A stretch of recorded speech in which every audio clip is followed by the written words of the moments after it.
Aracena é uma jovem bruxa que trabalha como curandeira no pequeno reino de Ládica. Durante uma madrugada, seus serviços são solicitados quando a velha rainha adoece. Lá, ela conhece o jovem rei Osmaris, que se encanta pela moça, mas esse desejo pode se transformar em obsessão. Será que Aracena conseguirá escapar das investidas do rei?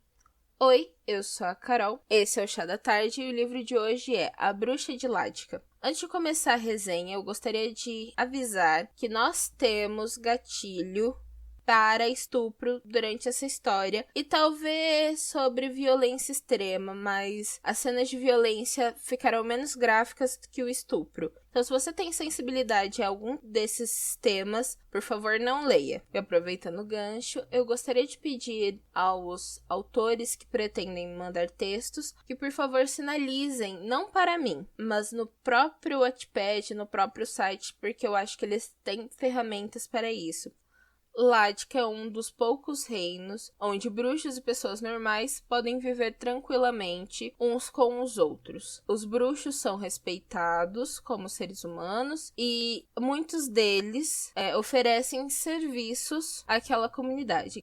Graças a um bruxo que decidiu deixar de lado as desavenças para ajudar o povo durante uma epidemia. Em troca disso, o rei de Ládica decidiu que os bruxos podiam sair da clandestinidade. E assim, os bruxos começaram a ter casas naquele lugar e viver uma vida tranquila e feliz. A nossa história começa quando a bruxa Aracena, filha do maior curandeiro de Ládica, o mesmo que se dispôs a cuidar das pessoas daquele reino quando eles foram atacados pela epidemia, é chamada para cuidar da rainha que está doente. Então a Aracena deixa a casa dela porque o pai dela está em viagem. Quando ela chega lá, ela começa a cuidar da rainha e ela conhece o rei. O rei é um homem muito bonito, tão bonito quanto foi descrito para ela por outras pessoas do reino. E ela automaticamente se sente atraída por ele e, aparentemente, ele também está se sentindo atraído por ela. Eles não conversam demais, eles não têm exatamente uma relação, eles conversam naquele momento, aqueles momentos em que ele está perto da mãe e ela está tratando da rainha. E ela fica um tempo naquele castelo. Só que a Aracena já sabe do histórico do príncipe de ser um galinhão. Então, por mais que ela ache ele um cara bonito e tudo mais, ela não se permite se aproximar muito, principalmente porque ele é um príncipe.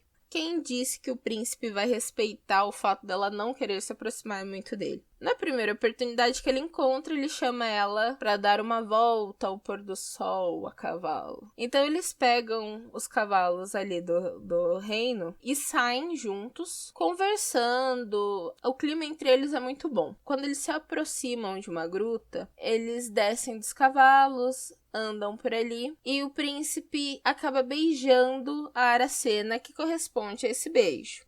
Mas no meio do caminho, a Aracena pensa e fala, ok, foi um bom beijo, mas isso aqui não vai dar em nada, ele é um príncipe, ele não pode se casar comigo. Se eu ficar alimentando isso, pode ser que eu despreze pretendentes com quem eu vou poder ter uma vida pra correr atrás desse sonho que é esse príncipe que não vai poder me dar nunca o que eu quero. Então, quando eles se separam, a Aracena sobe no cavalo determinada que ela nunca mais vai pensar naquele momento. E ela sim o faz. A rainha estava quase boa até então. Daquele momento em diante, ela só melhorou e a Aracena foi embora. Quando ela chega em casa, o pai dela e os irmãos já voltaram. E eles são uma família muito unida. Todos eles trabalham, todos eles são curandeiros. A mãe dela é uma pocionista muito boa. E ela permanece pensando no príncipe, por mais que decidida a não continuar alimentando aquela atração. Então, um belo dia, a irmã dela entra no escritório avisando que ela teria uma visita. Quando ela menos estava esperando, quem que ela encontra? O príncipe dentro do escritório do pai dela. E ele veio com uma proposta. Vocês pensam, vamos fugir, vamos ir ver o mundo. Eu abdico da minha coroa, eu abdico do meu poder. Venha viver comigo esse amor incrível. Claro que não. Ele veio perguntar se ela queria ser uma concubina dele, já que ele, como rei, não poderia se casar com ela. A Aracena fica chocada. Não esbraveja nem nada. Então, não, porque nós temos um nome. Eu não vou pegar minha família e colocar em desgraça por uma vida que eu não vou ser respeitada. Esse sentimento que nós temos não vale a pena. Ela disse, então, você tá sabendo que eu vivo muito mais que você, né? Os bruxos vivem bem mais do que os humanos. Ele falou, sim, eu sei. Então, quando você morrer, você quer que eu faça o quê? Que eu fique no castelo e espere pra ser concubina do seu filho também? Aí ele, bom, se você quiser assim, ela falou, não, parça, eu não quero. Entendeu? Eu não quero. Toca a sua vida lá, que eu vou tocar a minha aqui e acabou a conversa.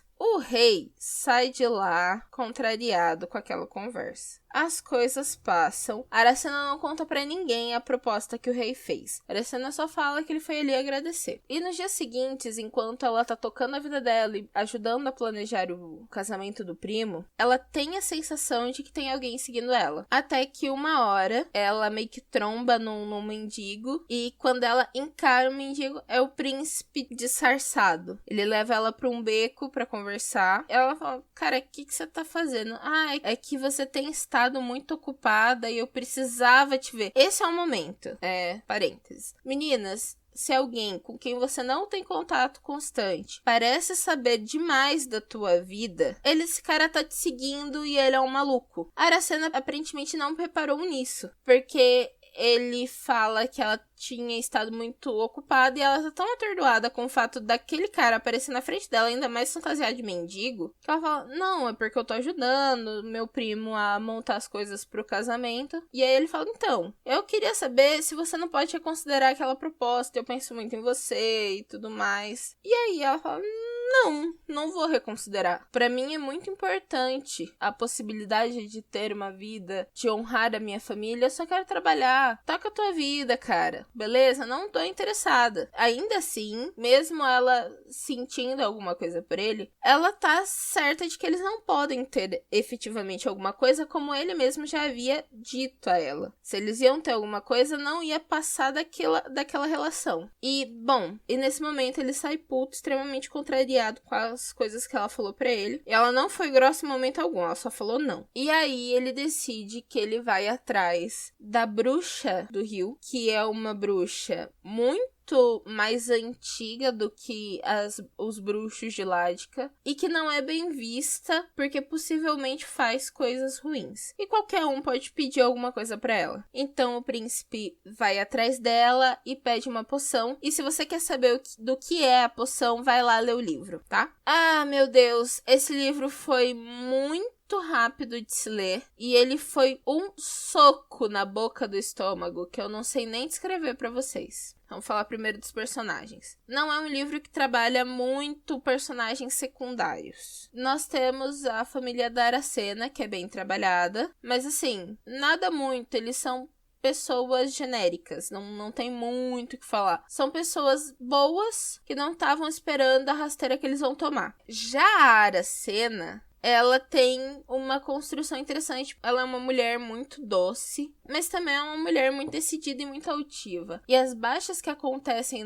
durante a vida dela são agressivas a ponto da gente entender cada situação que acontece nesse livro. A gente consegue compreender as decisões que ela toma, ao mesmo tempo que o príncipe, ele é descrito do jeito certinho que um boy lixo tem que ser. A relação do príncipe com a Aracena não chega a ponto de ser uma relação abusiva, porque não dá tempo deles terem um vínculo. Ele tem uma relação com ela, entre aspas. É em pouco tempo que a situação entre os dois escalona. Não dá tempo de fazer uma distorção da cabeça da Aracena. Mas o que ele faz com ela, por capricho, é assombroso. Gente, eu não tô brincando com vocês. Até agora eu tô meio atônita porque eu não sei se eu gostei da história. Porque assim, eu gosto de tudo que a história tem. Eu gosto do jeito que os personagens foram construídos. O pano de fundo da história é um mundo mágico, mas ele não é a parte importante. A parte importante é aquela relação doente que a gente tá presenciando, daquela situação inteira revoltante, que dá nojo, de verdade. Então, é tão bem